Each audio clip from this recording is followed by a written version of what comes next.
وما في الأرض من ذا الذي يشفع عنده إلا بإذنه يعلم ما بين أيديهم وما خلفهم ولا يحيطون بشيء من علمه إلا وهو العلي العظيم. بسم الله الرحمن الرحيم. قل هو الله أحد الله الصمد لم يلد. بسم الله الرحمن الرحيم. قل هو الله أحد الله الصمد لم يلد ولم يولد ولم يكن له كفوا أحد الله الصمد لم يلد ولم يولد ولم يكن له كفوا أحد.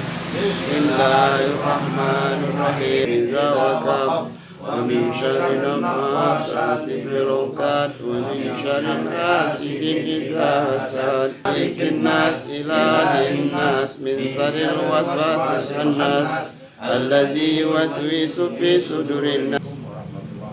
Waalaikumsalam warahmatullahi wabarakatuh.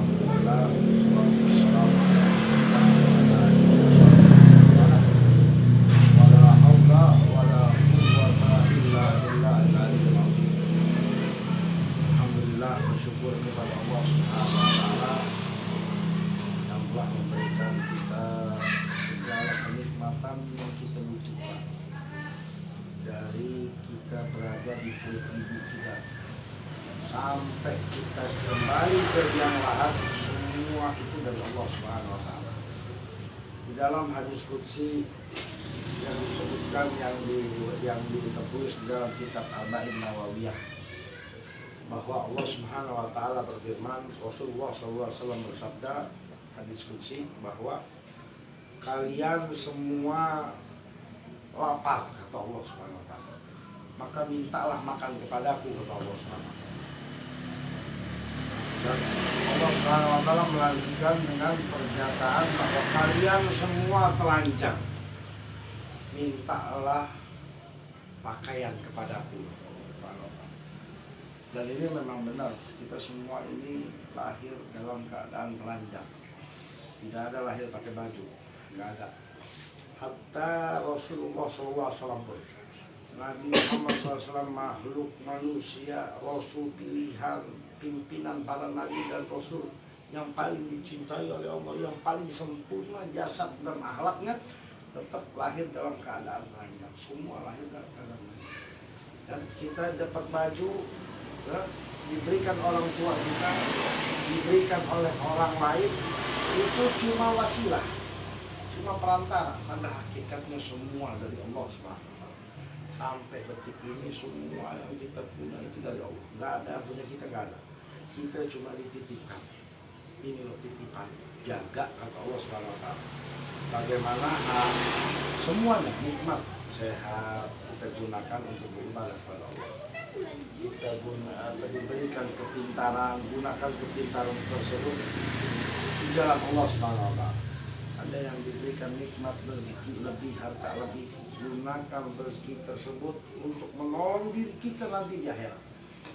Karena demi Allah, sepeser pun tidak akan bermanfaat nanti di akhirat seberapa banyak duit kita, kecuali pahala yang ada di sisi Allah Subhanahu wa Ta'ala. Ada yang diberikan nikmat kekuatan, gunakan kekuatan tersebut untuk membela Allah Subhanahu wa Ta'ala. Bagaimana caranya? Menjaga syariat Allah. Ya, caranya yang kedua adalah selain menjaga syariat Allah, melaksanakan perintah Allah Subhanahu wa Ta'ala. Ini namanya kita menjaga Allah Subhanahu wa Ta'ala.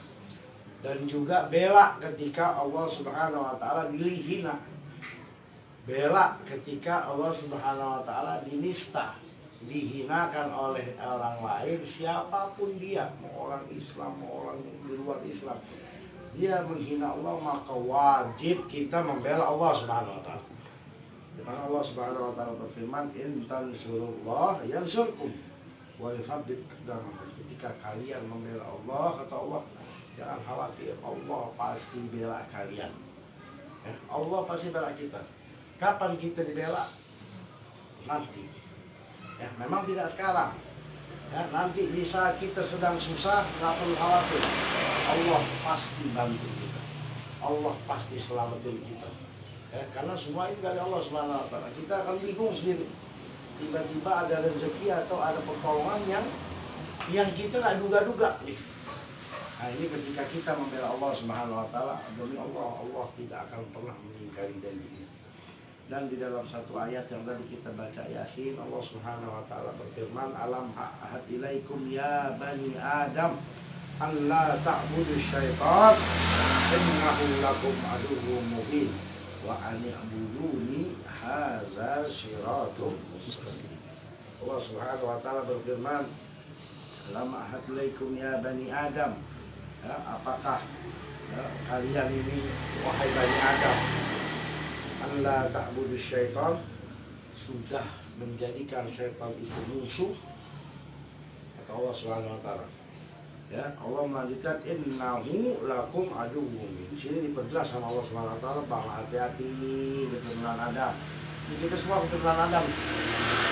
Ya, keturunan Nabi Adam alaihissalam.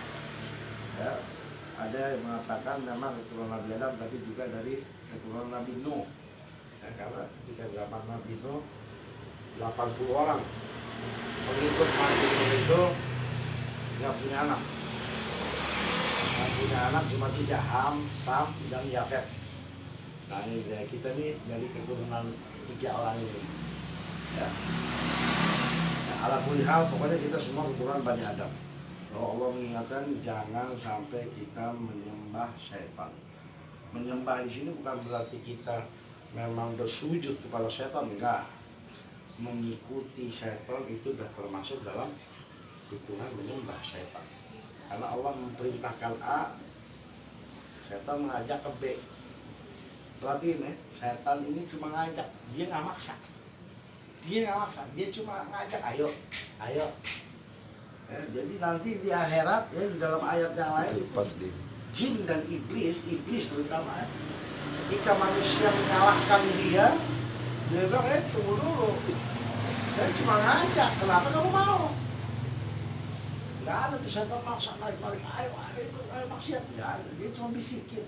Kalau kita mau, ya udah salahin diri kita. Makanya sini Allah jelaskan jangan turutin setan. Ya, karena ketika kita mengikuti setan, udah kita pasti celaka. Ya, dan berikutnya wa an ya'buduni hadza siratum mustaqim. Demi Allah, nggak ada yang bisa nyelamatin kita kecuali Allah. Nggak ada yang bisa nolong kita kecuali Allah. Nggak ada yang bisa ngampunin dosa kita kecuali Allah. Nggak ada yang bisa nyembuhin kita kecuali Allah. Nggak ada yang bisa membahagiakan kita kecuali Allah. Nggak ada yang bisa menolong kita kecuali Allah. Allah Subhanahu wa Ta'ala yang mampu segala-galanya. Susahnya kita, semua usaha kita, rumah, semua ini dari Allah. Semua dari Allah, nggak ada yang bukan karena pintaran saya, ini karena kecerdasan saya, ini karena link saya bagus, ini karena saya menang tender proyek, enggak. Ya, bukan, ini semua dari Allah dan akan kembali kepada Allah. Ingat, jika kita sudah bermewah-mewah atau memiliki segala sesuatu yang dari Allah di dunia, jangan lupa kita akan pulang kepada Allah. Apa yang akan kita bawa? Sudahkah kita membangun masjid di dalam surga? Sudahkah kita membangun istana di dalam surga? Sudahkah ada amal-amal yang sekira-kira bisa bikin kita selamat? Nah, oleh karena itu jangan pernah merasa puas dengan ibadah kita. Oh, saya sudah melakukan ini, oh saya sudah sumbang ini, oh saya sudah bantu ini. Ketika kita merasa puas dengan ibadah kita, kita akan mudah tergoda sama setan. Hati-hati, tadi ya, setan selalu menggoda kita 24 jam, nggak berhenti. Dia nggak pernah lelah. Kenapa? Mencari teman.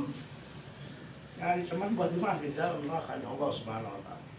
Mudah-mudahan kita semua diselamatkan. Mudah-mudahan kita dijauhkan daripada godaan-godaan setan, sehingga kita selalu berada dalam koridor, ya, di dalam perintah Allah Subhanahu wa Ta'ala, wa an'buduni hadza siratum mustaqim. Dan barang siapa yang menyembahku secara benar, secara tuntunan Nabi, secara syariat Allah, yang diajarkan oleh Nabi Muhammad, para sahabat, terus para ulama, tabi'in, sampai kita sekarang tidak keluar dari thariqahnya Nabi Muhammad SAW, hadza siratul mustaqim. Itulah kemudian jalan yang lurus dengan mengikuti Allah dan mengikuti Rasulullah SAW yang benar, ya. Semua amalia kita, ibadah kita semua, yakin insya Allah menuntun kita kepada wafatnya husnul khatimah. Amin ya Rabbi. Itu harapan kita, mudah-mudahan kita semua diwafatkan husnul khatimah. Amin ya Allah. Keluarga kita, saudara kita, anak kita, tetangga kita, mudah-mudahan diampuni dosanya oleh Allah Amin ya Subhanahu wa Allah. taala. Salam perlindungan Allah Subhanahu wa taala. Dan mudah-mudahan di akhirat nanti, ya, di akhirat nanti mudah-mudahan ya Allah berada di dalam naungan rombongan Nabi Muhammad SAW. Karena apa? Karena kita selalu berada di menghidupkan sunnah Rasulullah SAW. Amin ya. Jadi itu nasihat untuk diri Al-Fadil sendiri dan bisa bermanfaat untuk kita semuanya. Ini pengingat, agama adalah ulangan, itu lagi yang diomongin. Ya, jadi tidak akan pernah berhenti diingatin buat siapa, buat diri kita sendiri. Mudah-mudahan bisa bermanfaat. Wabillahi taufiq wal hidayah. Assalamualaikum warahmatullahi wabarakatuh. Waalaikumsalam warahmatullahi. Bagaimana Pak Habib Man? Biasa lagi. Hah?